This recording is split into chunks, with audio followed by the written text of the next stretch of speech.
ইতিহাস পরিবর্তনশীল, আর সময়টা অষ্টাদশ শতাব্দী। বাংলা, বিহার, ওড়িশার সিংহাসন আপাতত খালি। ইতিহাস যেমন পরিবর্তন চায়, সিংহাসনও তেমনি পরিবর্তন চায়। অপেক্ষা করে এক নতুন নবাবের।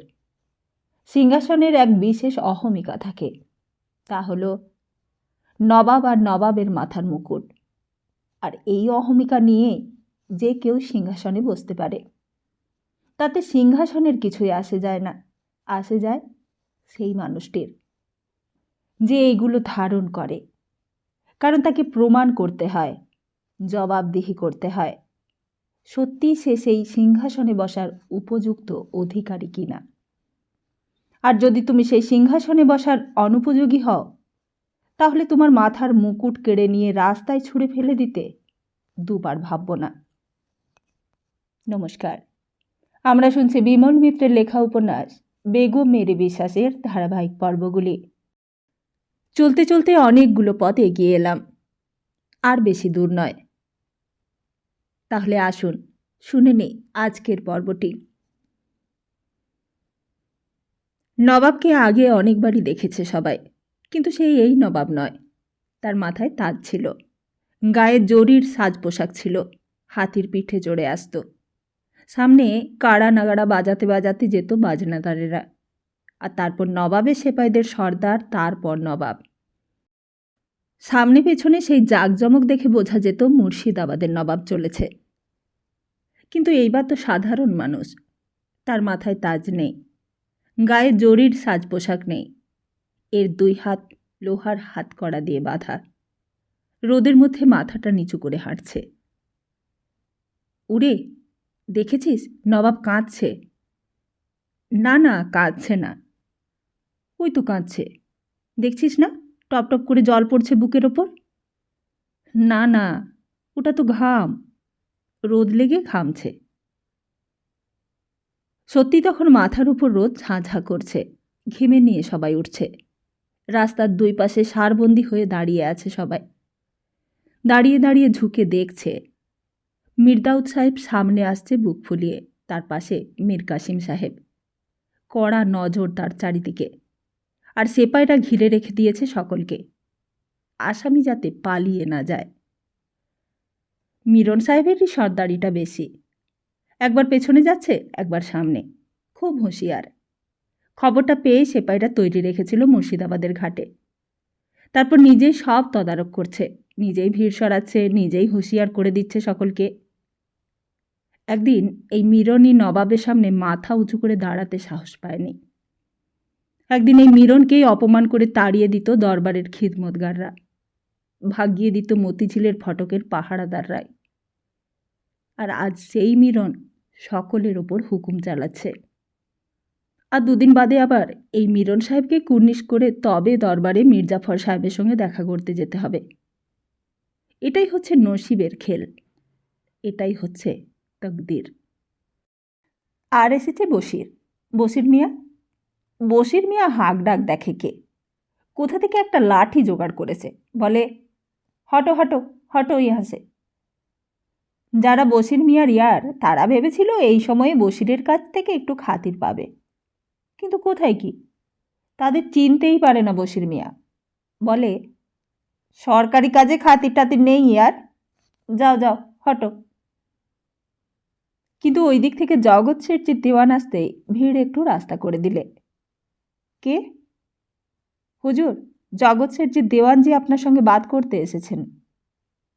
মিরনের জন্য তবু গ্রাহ্য নেই, বললে বলো এখন ফুরসত নেই আমার, আগে জরুরি কাম। মিরন বললে বলো, এটা আরও জরুরি কাম, এখন ফুরসত হবে না। কিন্তু রঞ্জিত রায়মশাই এইরকম উত্থান পতন অনেক দেখেছেন জীবনে, বললেন আমি দেখা করবই। এই বলে একেবারে সোজা এগিয়ে গেলেন মিরনের সামনের দিকে। অন্য সময় দেওয়ানজি কথা বলে মিরন কৃতার্থ হয়ে যায়, কিন্তু আজ যেন অন্যরকম। বললে তা আমি কি করতে পারি? দেওয়ানজি বললেন জগৎ শেঠজি বলছেন সকলের চোখের সামনে এইভাবে নবাবের লাঞ্ছনা করা কি ভালো? নবাব? নবাব কাকে বলছেন আপনি? মির্জা মোহাম্মদ কি এখনও মুর্শিদাবাদের নবাব আছে?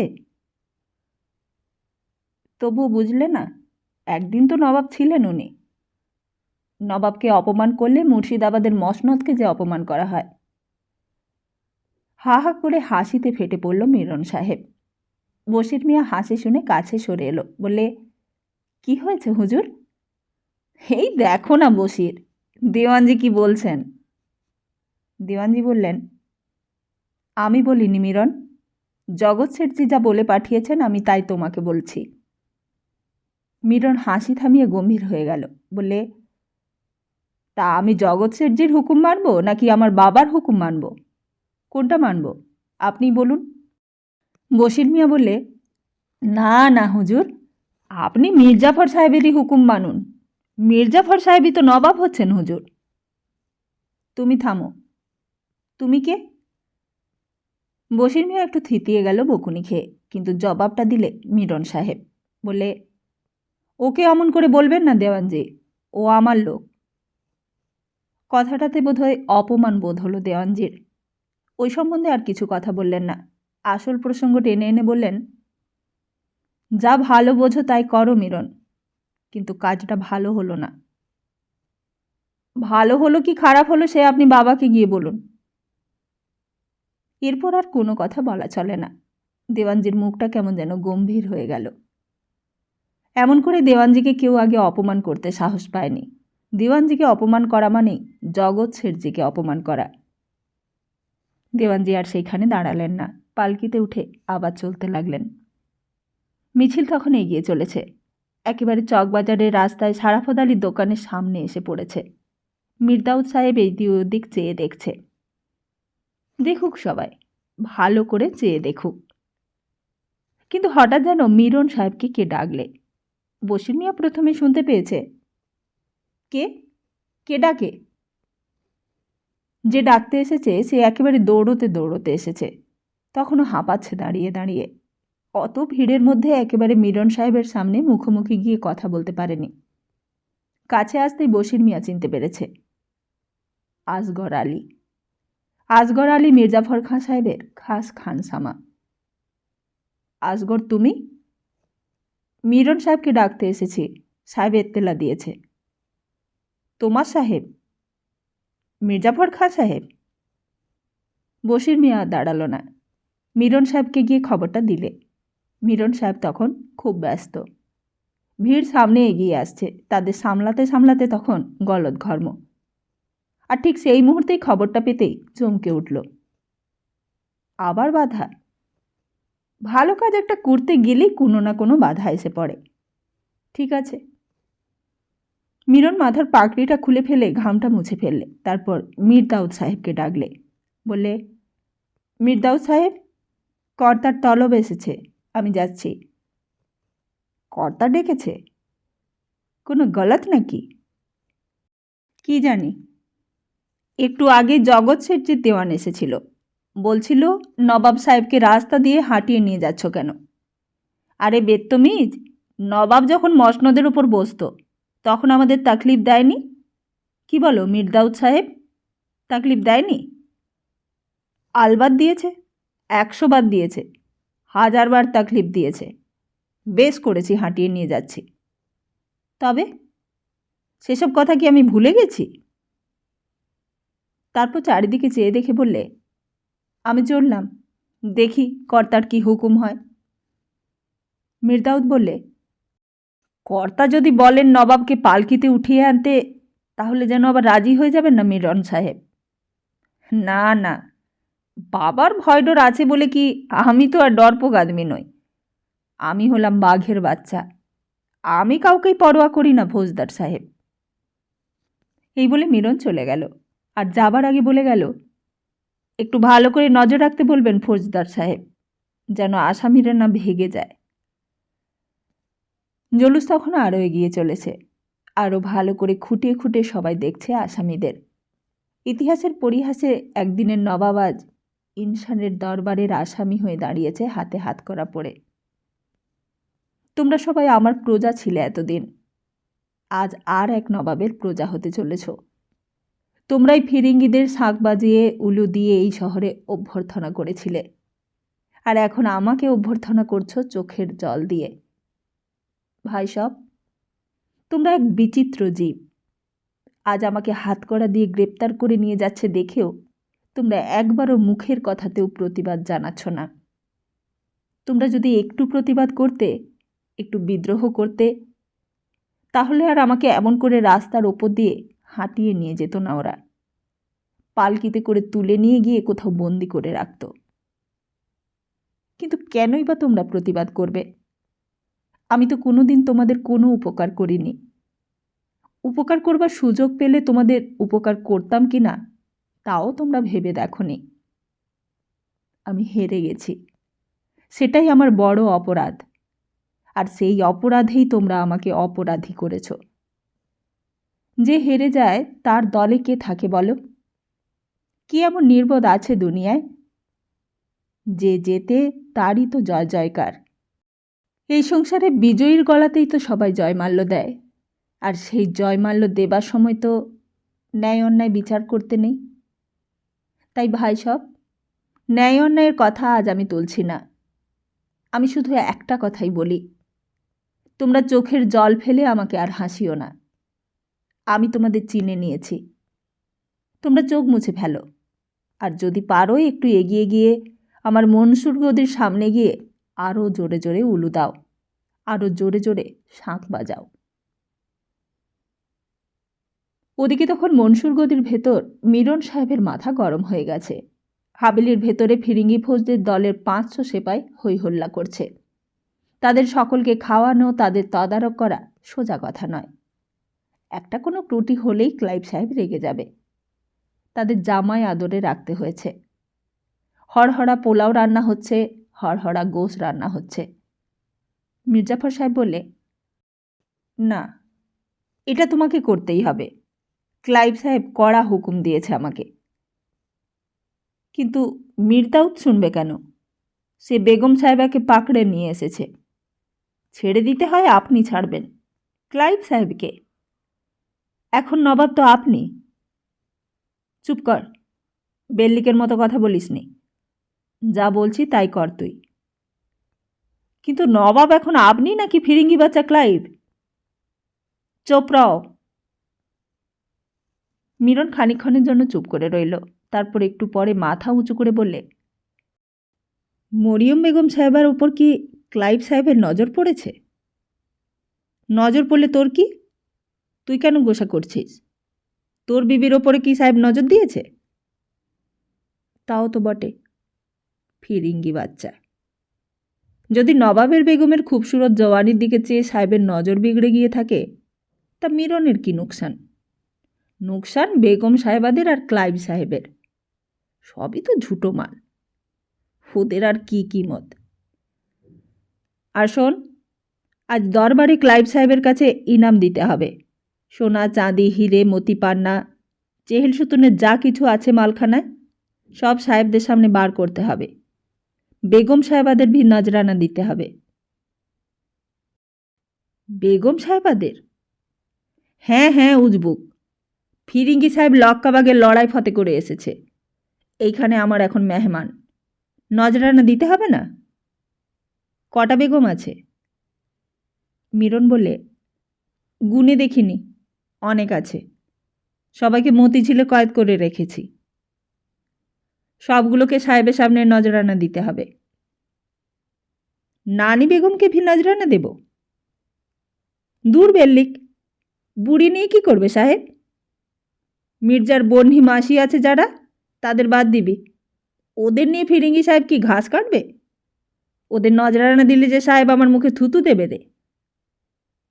ঠিক আছে, যেমন হুকুম হবে তেমনই করতে হবে।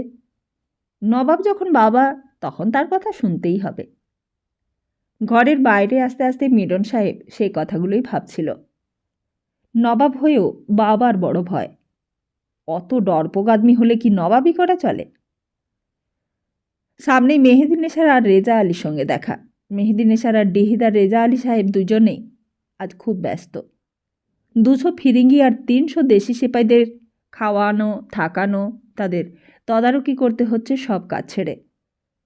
সামনে মিরন সাহেবকে দেখে এগিয়ে এলো। কি সাহেব, নবাবকে তাহলে মির্দাউদ সাহেব কয়েদ করেছে? মিরন সাহেবের মুখের চেহারা দেখে ডিহিদার রেজা আলী সাহেব অবাক হয়ে গেল। কি জানাব, মুখ গোমড়া করে আছো কেন? আজ তো তোমার ফুর্তির দিন। নবাব মির্জা মোহাম্মদ হেবাত জং আলমগীর কয়েদ হয়েছে। আজ কি অমন করে মুখ করতে আছে? মিরন বললে, আরে ভাই সাহেব, নবাব যে কে তারই তো এখনো ফায়সালা হয়নি। ফরমাস দিচ্ছে সব ফিরিঙ্গি বাচ্চা ক্লাইভ। ক্লাইভ সাহেব? কেন? আরে ভাই সাহেব, ক্লাইভ সাহেব ফরমাস দিয়েছে মরিয়ম বেগম সাহেবাকে খালাস করে দিতে হবে। মরিয়ম বেগম সাহেবা? তার ওপর নেক নজর পড়ল কি করে ফিরিঙ্গি বাচ্চার? কি জানি ভাই সাহেব, মরিয়ম বেগম সাহেবাকে নিয়ে নবাব মির্জা মোহাম্মদ পালাচ্ছিল। রাজমহলে সবাইকে পাকড়েছে, বাদী বেগম সবাইকে। আভি হুকুম হয়েছে ফিরিঙ্গি বাচ্চার ওই মরিয়ম বেগম সাহেবাকে ছেড়ে দিতে হবে। মেহেদীনেশার তাজ্জব হয়ে গেল। চোখ বড় বড় করে বললে, মরিয়ম বেগম সাহেবা? তুমি ঠিক শুনেছ জানাব? আরে তাই তো শুনে মেজাজটা বিগড়ে গেছে আমার। তা মরিয়ম বেগম সাহেবাকে মির্দাউদ পাগড়েছে কে বললে তোমাকে? আরে এই তো বাবার কাছে শুনে আসছি। ক্লাইভ সাহেব খবর পেয়েছে যে মির্জা মোহাম্মদের দলে মরিয়ম বেগম সাহেবাও আছে। গলত গলত গলত বাত, সব ভুল। মিরন অবাক হয়ে গেল। ভুল? আরে হ্যাঁ জানাব, মরিয়ম বেগম সাহেবা তো মতিঝিলে। সব বেগমদের তো মতিঝিলে কয়েদ করে রাখা আছে। মরিয়ম বেগম সাহেবাবি ওখানেই আছে, কিন্তু ক্লাইভ সাহেবের নেক নজর ওই বেগম সাহেবের উপর পড়ল কি করে? সেটা তো আন্দাজ করতে পারছি না ভাই সাহেব। তাহলে এক কাজ করো জানাব, সবাইকে মতিঝিল থেকে হটিয়ে দাও। মিরন বললে, হটিয়ে দেব কি করে? নবাবের যত বেগম সাহেবা আছে সকলকে যে ফিরিঙ্গি বাচ্চার কাছে নজরানা দিতে হবে। আবার জোয়ানি বেগম ছাড়া যে ক্লাইভ সাহেব ছোবেও না। আর হাঁটাবই বা কোথায়? কেন, জাহাঙ্গীরাবাদে? ঢাকায়? মিরনের জন্য কথাটা বড় পছন্দ হলো। হাঁ করে চেয়ে রইল মেহেদীনেশার সাহেবের দিকে। বুদ্ধিটা তারিফ করবার মতো। হাঁ করে কি দেখছো জানাব? সব হটিয়ে দাও। নানি বেগম, ঘসেটি বেগম, আমিনা বেগম, মায়মানা বেগম সবাইকেই। আর ওই মরিয়ম বেগম সাহেবাকে ভি দূরে হটিয়ে দাও। ফিরিঙ্গির বাচ্চার এখতিয়ারের বাইরে। মরিয়ম বেগম সাহেবাকেও? মেহেদীনেশার বললে, হ্যাঁ জানাব, মরিয়ম বেগম সাহেবা কি আর সোজা চিজ নাকি? ওটাই তো শফিউল্লাহ সাহেবকে খুন করেছিল, ইয়াদ নেই? মিরন সাহেবের মনে পড়ল।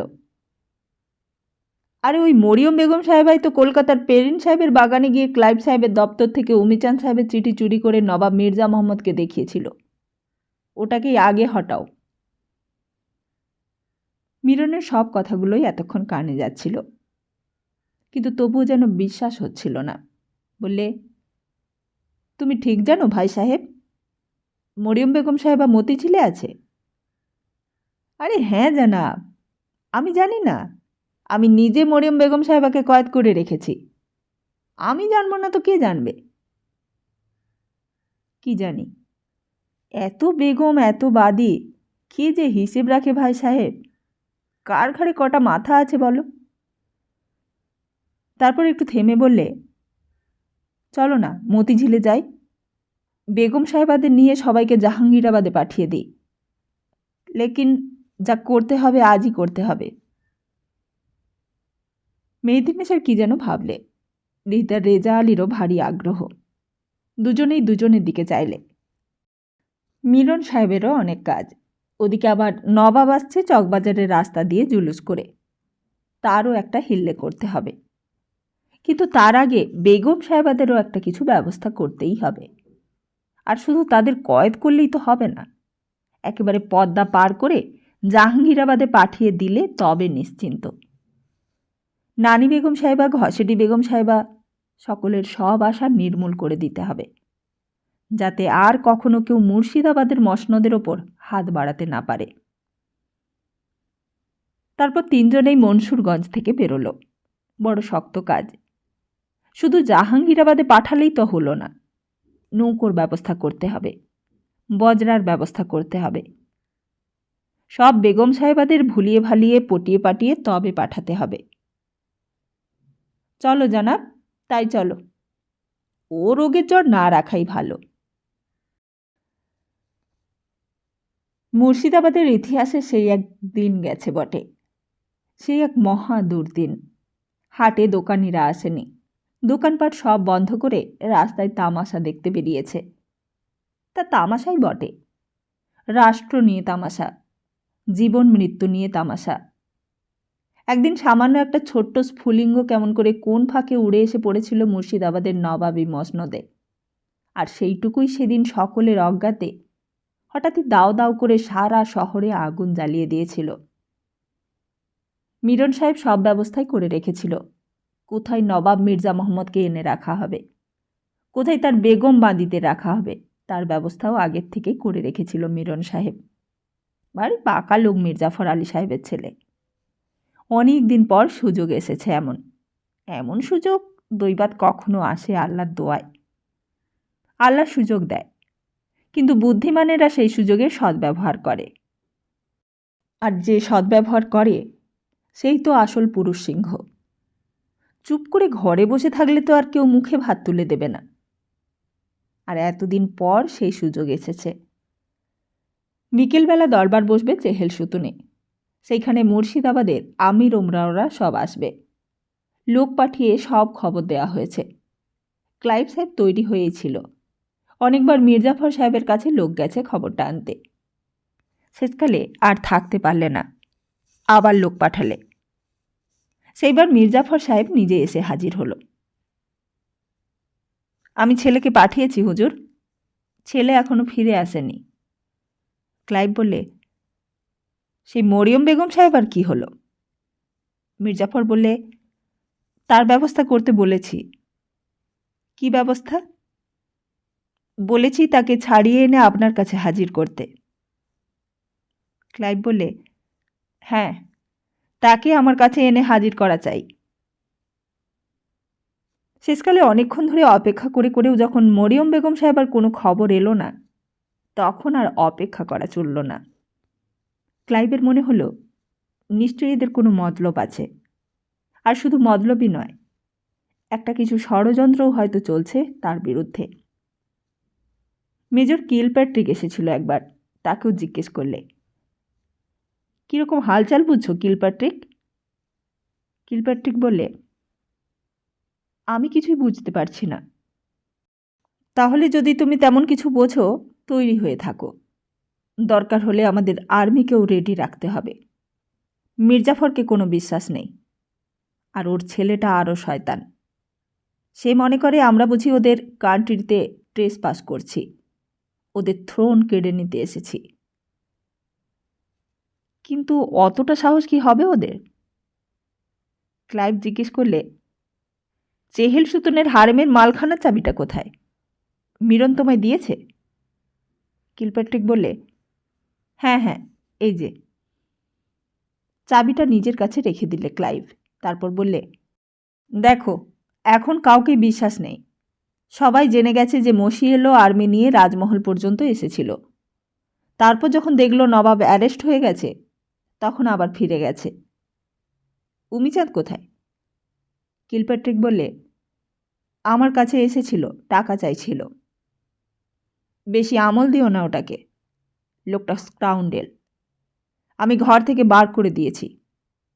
তোমার স্পাইদেরও বলে দাও যেন জগৎ সেডি আর লুথুপ খা আর দুর্লভ রামের বাড়ির সামনে নজর রাখে। কিলপ্যাট্রিক চলেই যাচ্ছিল। ক্লাইভ আবার ডাকলে, বললে, মুন্সি আসছে না কেন? মুন্সি কোথায় গেল? একবার টাউনে খোঁজ নিতে লোক পাঠাও তো।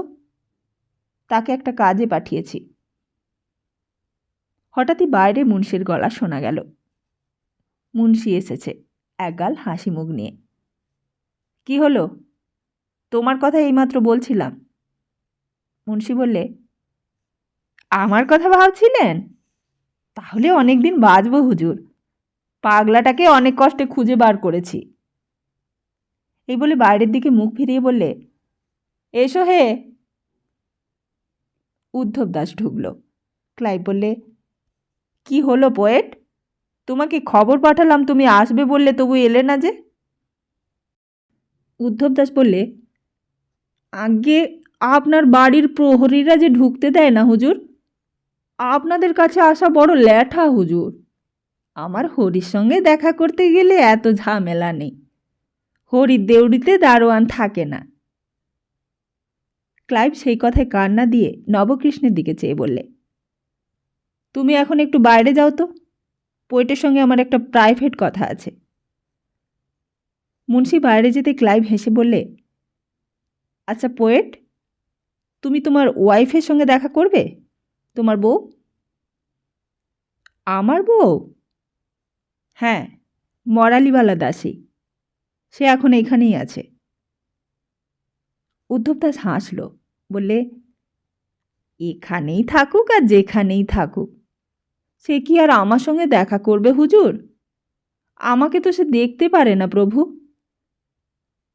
সে দেখতে পারুক আর না পারুক, আমি তার সঙ্গে তোমাকে দেখা করিয়ে দেব পোয়েট। উদ্ধব দাস বললে, তাতে আপনার কি লাভ প্রভু? লাভ? পোয়েট, লাভ লোকসান আমি জানি না, কিন্তু তোমাকে আমার এত ভালো লাগে কেন জানো? তোমাতে আমাতে একটা মিল আছে। সে কি বলছেন প্রভু? আমি তো একজন বাউন্ডুলে মানুষ। ক্লাইভ বললে, তা হোক। এই তুমি যেমন ভালোবাসা না পেয়ে পেয়ে পোয়েট হয়েছ, আমিও তেমন সকলের ঘৃণা পেয়ে পেয়ে সোলজার হয়েছি। আসলে তুমি আমি একই। আমার ইচ্ছে এইবার তুমি একটু ভালোবাসা পাও। তাতে আপনার কি লাভ প্রভু? তা লাভ আছে বই কি পোয়েট। তোমারও ওয়াইফের সঙ্গে যেমন তোমার দেখা হয় না, আমারও ওয়াইফের সঙ্গে আমার অনেক দিন দেখা হয় না। তুমি যদি তোমার ওয়াইফের ভালোবাসা পাও, তাহলে আমি আমার ওয়াইফকে চিঠি লিখব, ইন্ডিয়াতে এসেও আমি আমার ওয়াইফকে কাছে পেয়েছি। উদ্ধব দাস বললে, কিন্তু তাহলে ছড়া লিখব কী করে, কাব্য লিখব কী করে? তা তোমার পোয়েট্রি তোমার কাছে বড় হলো? তা আপনার কাছে এই যুদ্ধটাও কি বড় হয়নি প্রভু? কেন এই দেশে লড়াই করতে এসেছেন প্রভু? হঠাৎই আর্ডালি এসে খবর দিলে একজন জমিদার দেখা করতে চান সাহেবের সঙ্গে। কে? কি নাম তার?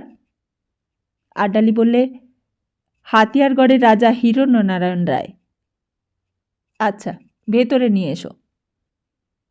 ছোটমশাই ঘরে ঢুকল। দেখলে সেই পাগলটা বসে আছে। প্রথমে তার সামনে কথা বলতে একটু দ্বিধা হলো, কিন্তু ক্লাইভ সাহেব তাকে অভয় দিলে। বললে, আপনাকে আমি আগে একবার দেখেছি। ছোটমশাই বললে, একবার মহারাজা কৃষ্ণচন্দ্রের সঙ্গে আপনার কাছে গিয়েছিলাম। তখন আপনাকে আমার স্ত্রীর কথা একবার বলেছিলাম, মনে আছে নিশ্চয়ই? আছে, বলুন। এখন জগৎ শেঠজির কাছে গিয়েছিলাম, তিনিই আপনার কাছে পাঠালেন। শুনছি নাকি আজকে দরবারে যত বেগম আছে সকলকে আপনার কাছে নজরানা দেয়া হবে। কিন্তু আমি তো কিছু শুনিনি। কেন? নজরানা দেয়া হবে কেন? ছোটমশাই বললে, সেটাই নবাবী কানুন। কিন্তু মতিঝিলে যেসব বেগম সাহেবারা আছেন, তার মধ্যে আমার সহধর্মিণীও আছেন। তার নাম এখানে মরিয়ম বেগম। আপনি তাকে উদ্ধার করে দিন। আপনি ঠিক জানেন যে মরিয়ম বেগম আপনার ওয়াইফ? আজ্ঞে হ্যাঁ সাহেব, আমি খুব ভালো রকম জানি। আপনি আপনার ওয়াইফকে চিনতে পারবেন তো? নিশ্চয়ই চিনতে পারবো। আমি নিজে সহধর্মিণীকে চিনতে পারবো না? আজ এত মাস ধরে আমি তার জন্য ঘুরে বেড়াচ্ছি চারিদিকে। ক্লাইভ কিলপার্ট্রিককে ডাকলে, ডেকে বললে, এনাকে মির্জাফর সাহেবের কাছে নিয়ে যাও। নিয়ে গিয়ে বলো মতিঝিলে এর ওয়াইফ আছে, আর তার নাম মরিয়ম বেগম। এর হাতে যেন তাকে তুলে দেয়। বলো যে এটা আমার হুকুম। ছোটমশাইকে নিয়ে মেজর কিলপাট্রিক বাইরে চলে গেল।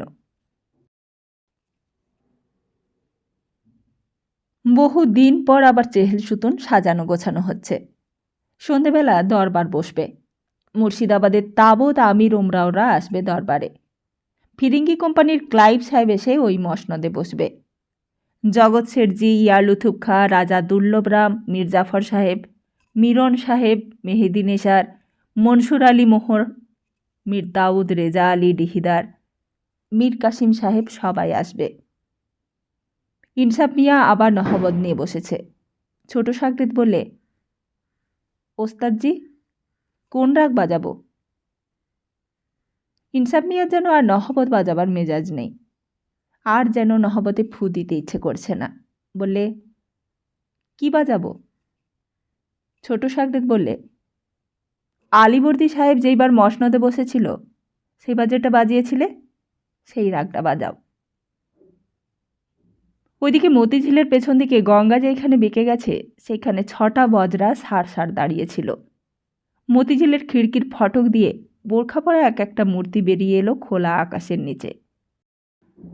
তরতর করে বয়ে চলেছে গঙ্গা স্রোত, আর স্রোতের টানে ছলাৎ ছলাৎ করে জল চলকে উঠছে বজরাগুলোর গায়ে লেগে। এক একজন বেগম এক একটা বজরায় গিয়ে উঠল। পাশে দাঁড়িয়েছিল মিরন সাহেবের লোক, আর খানিক দূরে তদারক করছিল মিরন সাহেব নিজে। মনে মনে হিসেব ঠিক রাখছিল। নানি বেগম, ঘসেটি বেগম, আমিনা বেগম, ময়মানা বেগম, লুৎফুন্নিসা বেগম, সকলে শেষে আরেক জোড়া আড়ষ্ট পা দেখা গেল। মিরন ভালো করে লক্ষ্য করে দেখলে, হ্যাঁ, যার ওপর ফিরিঙ্গি বাচ্চা ক্লাইভের এত নেক নজর সেই মরিয়ম বেগম।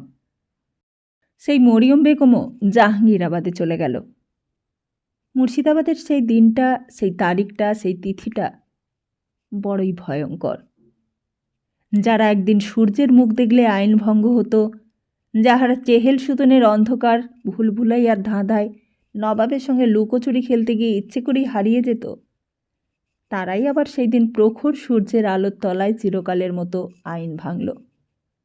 চিরকালের মতো উদ্ধব দাসের মতো তুলট কাগজের পুঁথির পাতায় হারিয়ে গেল। তাই মনে হয় উদ্ধব দাস বুঝি সবই দেখেছে। যা নিজের চোখে দেখেনি তাও দেখেছে, যা মেরি বিশ্বাসের কাছ থেকে শুনেছে তাও দেখেছে। তার দেখা আর শোনার ব্যবধান ঘুচিয়ে সে এক মহাকাব্য লিখে গিয়েছে।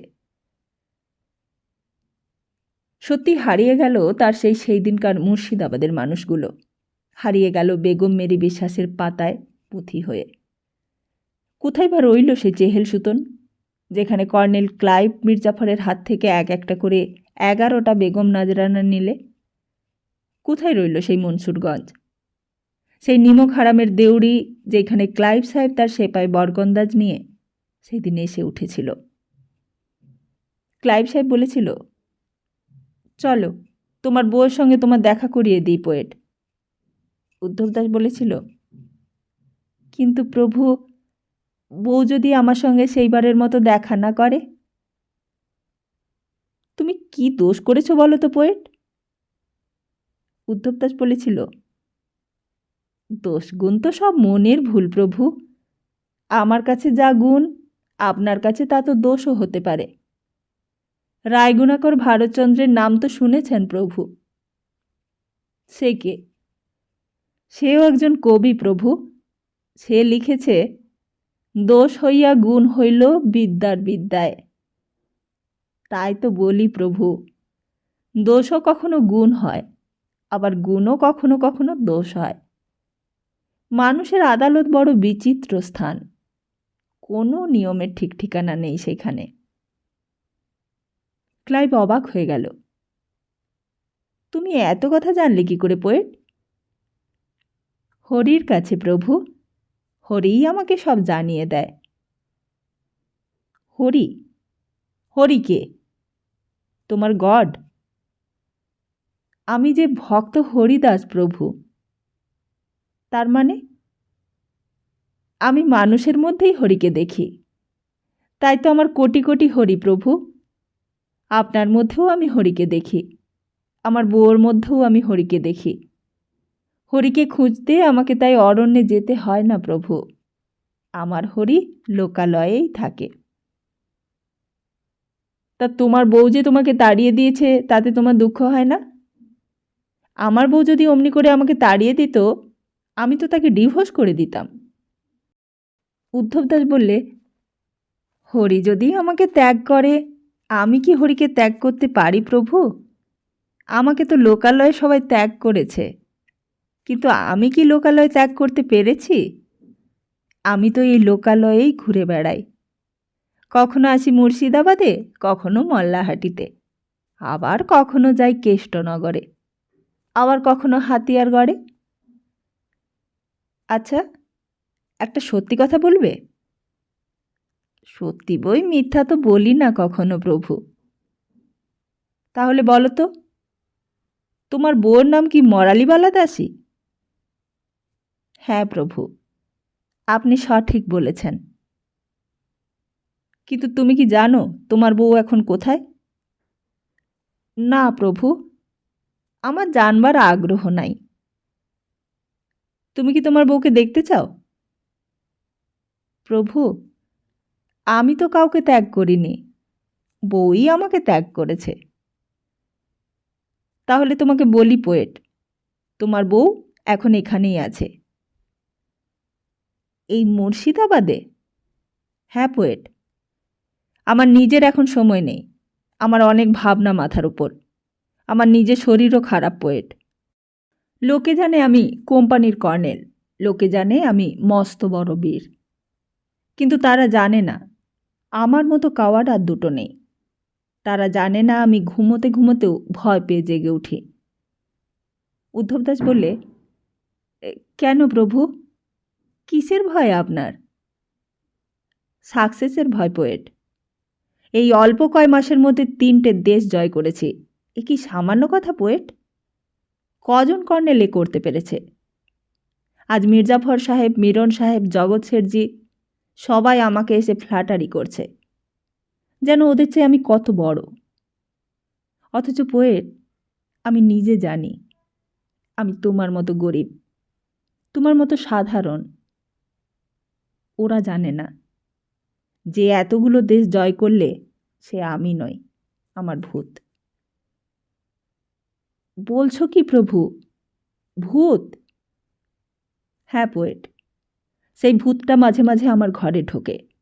আমি যখন রাত্রে ঘুমোই তখন আমার ঘরে ঢোকে, আমাকে ভয় দেখায়, একটা তাজ নিয়ে আমাকে দেখায়, কুইন অফ স্পেস, যাকে তোমরা বলো ইস্কাবনের বিবি। ইস্কাবনের বিবি? কেন প্রভু? হ্যাঁ, তোমার যদি সাকসেস হতো পোয়েট, তোমাকেও সেই ভূতটা ভয় দেখাতো, তোমারও অসুখ করত, আমার মতো তোমাকেও ওষুধ খেতে হতো। কেন প্রভু? সে তুমি বুঝবে না পোয়েট। যার সাকসেস হয় তার ঘুম হয় না, তাকে ওষুধ খেতে হয়। তোমার বউ একদিন দেখেছে, একদিন আমাকে ওষুধ খাইয়েছে নিজের হাতে। সেই ওষুধ একটু বেশি মাত্রায় দিলে আমাকে সে মেরে ফেলতে পারত, কিন্তু তা সে করেনি। সেই জন্যই তাকে আমি আমার কাছে রেখেছি, আর সেই জন্যই আমি তোমাকে আমার কাছে ডেকে পাঠিয়েছি। উদ্ধব দাস চুপ করে বসে সব শুনছিল। বললে, তা আমাকে কি করতে হবে প্রভু? তুমি এখন আমার সঙ্গে চলো, আমি তোমাকে তোমার বউর কাছে নিয়ে যাব। আজকেই এখানে সব ফায়সালা হয়ে যাক, মুর্শিদাবাদের মসনদেরও ফায়সালা হবে। উদ্ধব দাস বললে, আমার কি ফায়সালা প্রভু করবেন?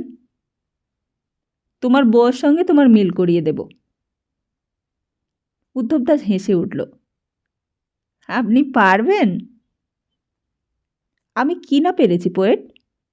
আমি যেমন ভাঙতে পারি তেমন আবার জোড়াও লাগাতে পারি। এটাই ইতিহাসে লেখা থাকুক। বহুদিন পর যখন এই মুর্শিদাবাদ নিয়ে ইতিহাস লেখা হবে, তখন অন্তত লোকে জানবে আমি শুধু ভিলেন ছিলাম না, জানবে আমি একজন মানুষও ছিলাম। আমারও দুঃখ, আমারও কষ্ট, ব্যথা, ভয় সবই ছিল। আমিও আর সকলের মতো হেসেছি, কেঁদেছি, ভালোবেসেছি, ঘৃণা করেছি, ভয়ও পেয়েছি। ভয় পেয়েও বুক উঁচু করে আবার সোজা হয়ে দাঁড়িয়েছি। হঠাৎ দরজায় আওয়াজ হতে ক্লাইভ চিৎকার করে উঠল, কে? আমি হুজুর, আমি হুজুরের শ্রীচরণের দাস, মুন্সী নবকৃষ্ণ। এখন নয় মুন্সী, তুমি পরে দেখা করো। উদ্ধব দাস বললে, ওই লোকটা কে প্রভু? মাথায় মস্ত বড় টিকি রেখেছে। ক্লাইভ বললে, আরে ও হচ্ছে নবকৃষ্ণ। ওরা সবাই টাকার দাস পোয়েট।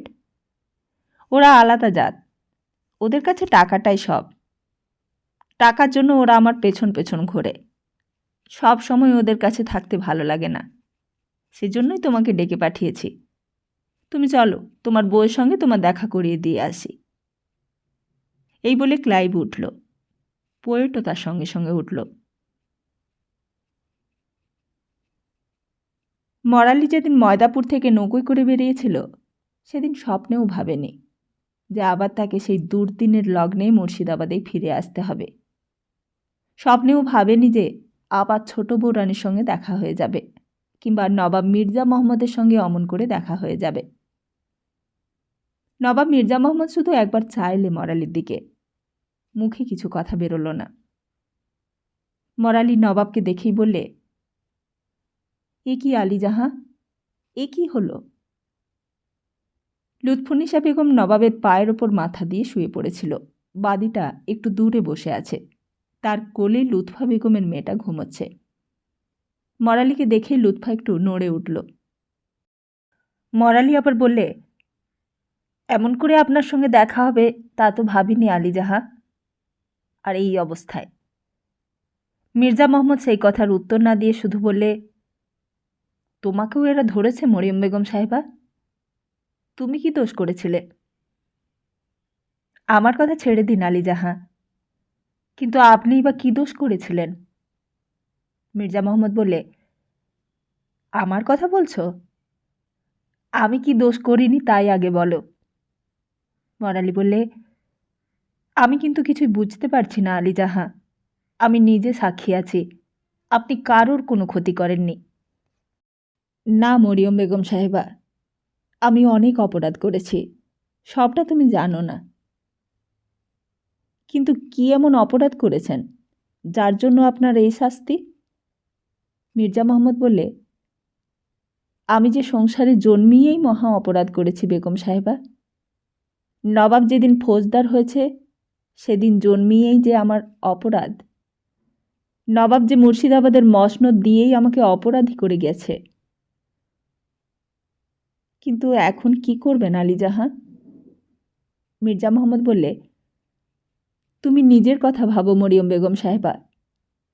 আমি ভেবেছিলাম তোমাকে হাতিয়ারগড়ে রাজার কাছে পাঠিয়ে দিয়ে তবে যাব।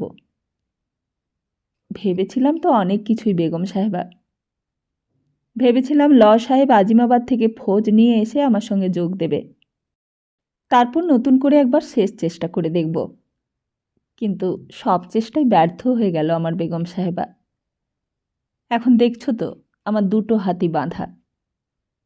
মরালি বললে, কিন্তু আপনাকে ওরা চিনতে পারলে কি করে? সে কথা ভেবে এখন আর কি হবে বলো? কিন্তু এখন কি ছাড়া পাবার আর কোনো উপায় নেই?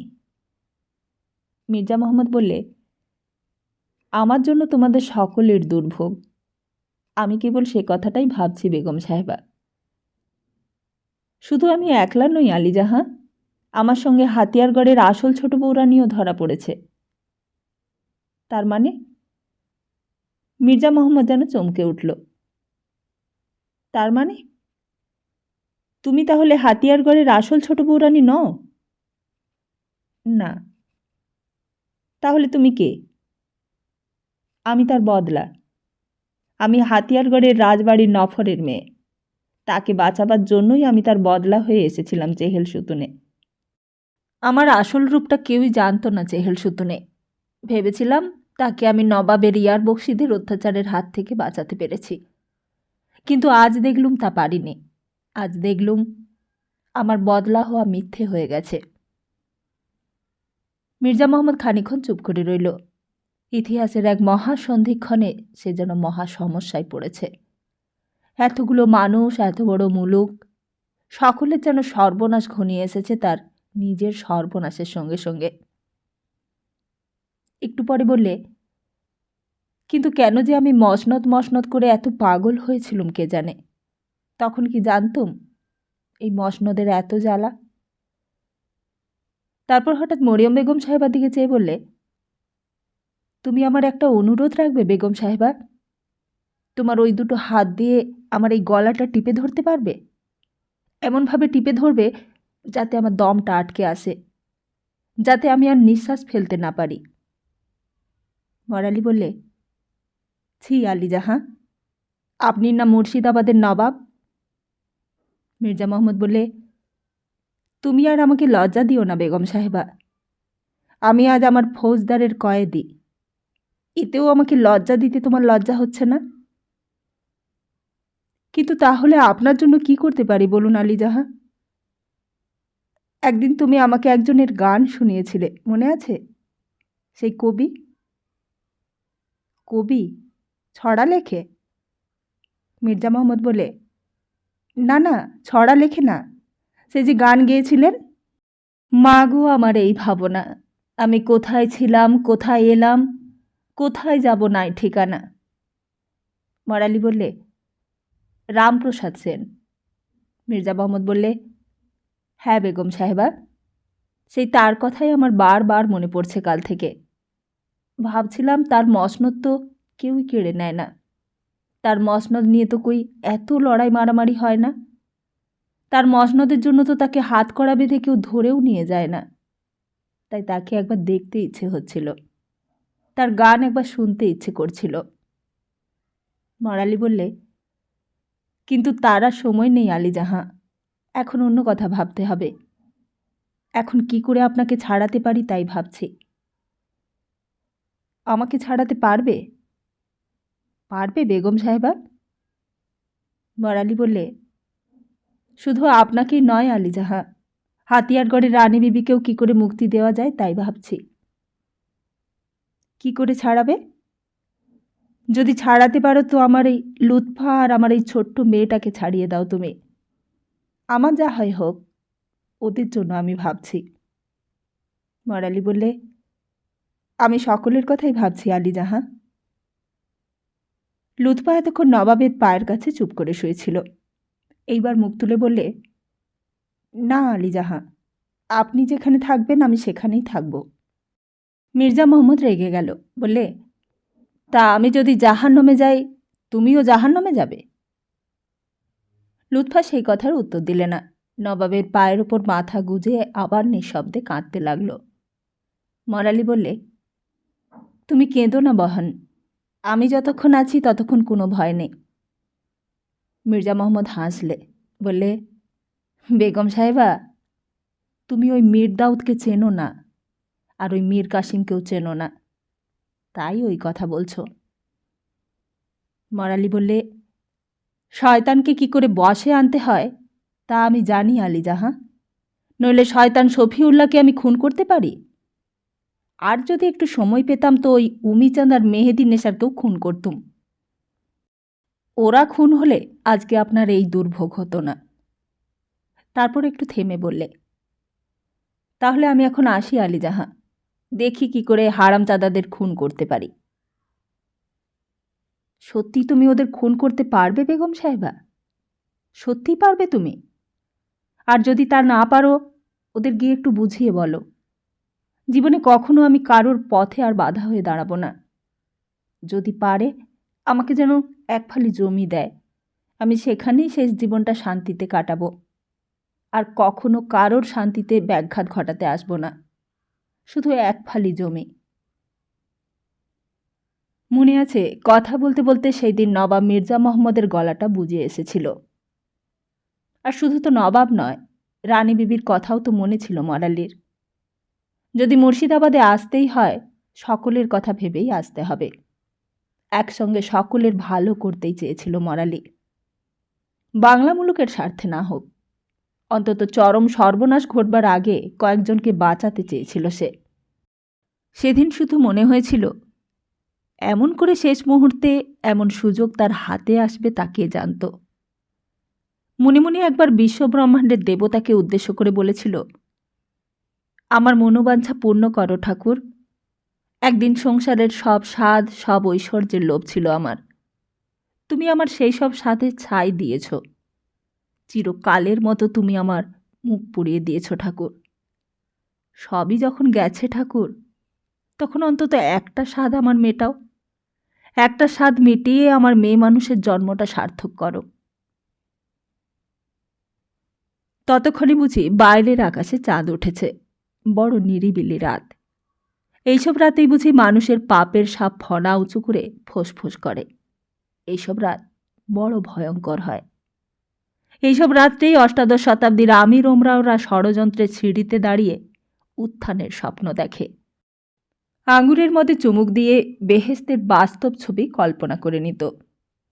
এইসব রাত্রেই সুন্দরী মেয়ে মানুষের দরকার হতো। মেয়ে মানুষের শরীরের খাঁজে খাঁজে রোমাঞ্চের খোরাক খুঁজত। মীর দাউদ আর মীর কাসিম, ফৌজদার আর মীর বক্সি। বড় ক্ষোভ ছিল দুজনের বরাবরই। অবহেলার ক্ষোভ, অশ্রদ্ধার ক্ষোভ, নেক নজরের ক্ষোভ। কাল সকাল থেকেই রাজমহল থেকে বেরিয়েছে, তারপর মুর্শিদাবাদে যাবে। সেখানে নতুন নবাব মির্জাফর সাহেবের পায়ে মির্জা মোহাম্মদকে ইনাম দিয়ে তারিফ পাবে।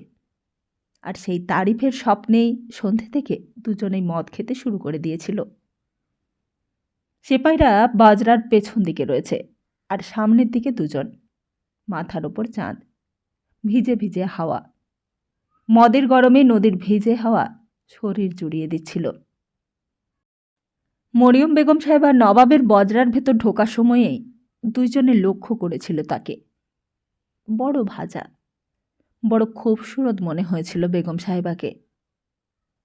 যাক, ভেতরে যাক, নবাবের হাতে হাত কড়া বেঁধে দেওয়া আছে। বড় মুচড়ে পড়েছে নবাব, বড় কান্নাকাটি করছে। মদের নেশায় বড় ভালো লেগেছিল নবাবের আর্জি।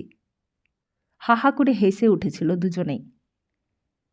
আরে আমরা কি করব, আমরা তো নবাবের নকর। যে যখন নবাব হয় আমরা তখন তারই হুকুম তামিল করি। মীর বক্সি বললে, নবাব, নবাবের কি হবে? মীর দাউদ বললে, কি আবার হবে, ফাঁসি হবে। ফাঁসি? ফাঁসি হলে কিন্তু খুবই তামাশা হবে জানাব। এই বলে আবার চুমুক দিলে মদের পেয়ালায়। ফাঁসি হলে কীরকম তামাশা হবে সেটা যেন নেশার ঘরে কল্পনা করতে ইচ্ছে হলো মীর কাসিম সাহেবের। হঠাৎই যেন সামনে ভূত দেখলে মীর কাসিম সাহেব। আরে মরিয়ম সাহেবা যে সামনের দিকে এগিয়ে আসছে জানাব। বড়ি খুবসুরত औरत তো। আইয়ে আইয়ে বেগম সাহেবা আইয়ে। মরালি দাঁতে দাঁত চেপে সামনে এগিয়ে আসতে লাগল। হে ঈশ্বর, একদিন অনেক দুঃখে অনেক আঘাতে এই জগৎজোড়া শ্মশানের মধ্যে আমি পাপের পোক্তি ভোজে বসেছিলাম। সেদিন থেকে শুরু করে আজ পর্যন্ত আমি অনেক দেখলুম, অনেক ভুগলুম, অনেক সইলুম। হয়তো আরও অনেক ভুগতে হবে, আরও অনেক দেখতে হবে, আরও অনেক সহ্য করতে হবে। কিন্তু আজকের মতো এমন সুযোগ হয়তো আর কখনো আসবে না। আজ তুমি আমার সমস্ত পাপ পবিত্র করে দাও ঠাকুর। আজ তুমি আমার সমস্ত কলঙ্ক নিশ্চিহ্ন করে দাও। আজ আমি তোমার নাম করেই শয়তানদের কাছে নিজেকে আহুতি দেই। আরে বড়ি খুবসুরত মাল জানাব। নেশার ঘরে ফৌজদার আর মীর বক্সি তখন একাকার হয়ে গেছে। মেয়ে মানুষের নামগন্ধই বুঝি এইরকম, সব একাকার করে দেয়। মরালি শাড়িটাকে আলগা করে দিয়ে শরীর থেকে আঁচলটা খসিয়ে দিলে, বললে, অনেকক্ষণ শরাব খায়নি মেহেরবান, বড় তেষ্টা পেয়েছে, একটু দেবেন বাদিকে। এই বলে মীর দাউদ সাহেবের গা ঘেঁষে বসল। মীর বক্সি সাহেব সরে গিয়ে মরালির কাছে গেল, বলে, আমার দিকেও একটু নেক নজর দাও বিবি সাহেবা, আমি কি কসুর করলুম? মরালি দুজনের দিকে দুটো হাত বাড়িয়ে দিলে, বলে, তোমরা দুজনেই মদের পেয়ালা তুলে দাও জানাব, আমি দুজনের হাত থেকেই চুমুক দেব, দুদিক থেকে দুজনে দুটো পেয়ালা নিয়ে মরালির ঠোঁটের সামনে এগিয়ে দিয়ে খাওয়াতে চাইলে, কিন্তু দুজনেরই তখন নেশার ঘোর। হাত কেঁপে ঠোঁটে ঠেকাতে ছলকে পড়ে গেল মরালির মুখে, বুকে, সারা শরীরে। মরালি খিলখিল করে হেসে গড়িয়ে পড়ল। তোমরা কি যে করো জানাব, মুখ তো আমার একটা, কাকে খুশি করি? মীর কাসিমের বয়স কম, সে একেবারে মরালির গায়ের ওপর এসে বসল, বলে, আমাকে আগে আশরাফ জাদি। মীর দাউদি বা পিছিয়ে যাবে কেন? সেও গায়ে ঢলে পড়ে বললে, আমাকে আগে মেহবুবা। মজা দেখে মরালি হা হা করে হাসতে লাগলো। হাসতে হাসতে গায়ের কাপড় খসে যেতে লাগলো। মরালি যত আঁচল তুলে গায়ে ঢাকা দিতে চায়, মীর দাউদ আর মীর কাসিম সাহেব তত টেনে নামিয়ে দেয়। বড় আরাম হচ্ছে জানাব, বড় আরাম। মীর কাসিম সাহেবের রক্ত তখন মাথায় চড়ে গেছে, বলে, তোমার আরাম আমি আসমানে উঠিয়ে দেব আশরাফ জাদি। তাহলে এক কাজ করো জানাব, এখানে আমার বড় লজ্জা করছে। বজরার ভেতর নবাব রয়েছে, নবাবের জেনানা রয়েছে, ওদের হটিয়ে দাও। নেশার যেমন মজাও আছে, তেমনি আবার একটা যন্ত্রণাও আছে। নেশার সময় সামনে সুন্দরী মেয়ে মানুষ দেখতে পেলে মজার সঙ্গে সঙ্গে যন্ত্রণাটাও একটু কমে যায়। যখন চোখে চাকরির উন্নতি জলজল করছে, তখন ফুর্তির নৌকো বাতাসে পাল তুলে দেয়। তখন মন বলে, কুছ পরোয়া নেই, সিরাজি পিলাও। মীর দাউদ সাহেবেরও তাই হয়েছিল। পেছনে যে সেপাইয়ের দল বন্দুক নিয়ে বজরা তিনটে পাহারা দিচ্ছে, তাদের কথা আর মনে পড়ল না। বজরার ভেতরে যে কয়েদি নবাব রয়েছে, তার বেগম, বাদী, লেড়কি রয়েছে, তাদের কথাও আর মনে পড়ল না। বলে, নবাবকে হটাও। মীর কাসিম সাহেব নেশার ঘরে চেঁচিয়ে উঠল, নবাবকে নিকালো, নিকাল দো। মীর দাউদ বলে, এসো আশরাফ জাদি, সিরাজি পিও। মরালি দাঁতে দাঁত চেপে ঠোঁটে মদের পেয়ালাটা ঠেকালে। তার মনে হলো যেন একটা আগুনের ডেলা গলা দিয়ে নামতে নামতে একেবারে তল পেটে গিয়ে থামল। আর তারপর শুরু হলো লড়াই। শয়তানে মানুষে, নখে দাঁতে সেই দিন, সেই রাত্রির নিস্তব্ধতার আড়াল ছিঁড়ে খুঁড়ে ছত্রখান হয়ে গেল। এতক্ষণ যারা আমেরের মুখোশ পরে আদব কায়দার ওড়নায় মুখ ঢেকে কথা বলছিল, এবার তাদের ভেতরকার আসল রূপটা বেরিয়ে পড়ল। নখের আঁচড়ে আর দাঁতের কামড়ে মরালি শরীরের নরম মাংসগুলো চিরকালের মতো দাগি হয়ে গেল। মরালি একবার মুখ তুলে বলতে চেষ্টা করলে, জানাব, তাহলে আমার নবাবকে তোমরা ছেড়ে দাও, আমাদের রানী বিবিকে ছেড়ে দাও। মীর দাউদ সাহেব তখন জানোয়ারের মতো কামড়ে ধরেছে মরালিকে। কথা বলবার আর উপায় নেই তার। মরালি মীর কাসিম সাহেবের দিকে চেয়ে বলতে লাগল, তোমরা যে বললে আমি তোমাদের সঙ্গে শুলে নবাবকে ছেড়ে দেবে, আমার রানী বিবিকে ছেড়ে দেবে। মীর কাসিম সাহেব তখন লড়াইয়ের জন্য তৈরি করছে নিজেকে। আরও এক ঢোক মদ খেয়ে নিলে, বলে, হ্যাঁ হ্যাঁ মেহবুবা, ছেড়ে দেব, কিন্তু তার আগে। মরালি এবার কাঁদতে লাগলো, বলে, কিন্তু কখন ছাড়বে? এক্ষুনি যে মুর্শিদাবাদ এসে যাবে, আর যে সময় নেই। চিল্লাও মত আশরাফ জাদি। মানুষের ঈশ্বর বুঝি মানুষের দুর্যোগের দিনে মাঝে মাঝে এমনি করেই মুখ ফিরিয়ে থাকে। একদিন তানজামের মধ্যে চড়ে যখন রানী বিবি যে চেহেল সুতুনে এসেছিল মরালি, সেদিনও বুঝি এমন কাতর হয়ে ডাকেনি সেই মানুষের ঈশ্বরকে। সেই অভিমানেই হয়তো, আর সেই রাগেই বুঝি মুখ ফিরিয়ে রইল মানুষের ঈশ্বর। সেদিন তোমাকে ডাকিনি বলেই কি তুমি আজ এমন বিরূপ হলে ঠাকুর? হে ভয়ঙ্কর, হে প্রলয়ঙ্কর, আমার অন্তঃকরণের সমস্ত জাগ্রত শক্তির উদ্যত চেষ্টায় আমি যে পাপ আজ ধ্বংস করব বলে আত্মবলি দিচ্ছি, একে যদি পাপ বলো তাহলে আমি পাপী, একে যদি কলঙ্ক বলো তাহলে আমি কলঙ্কিনী।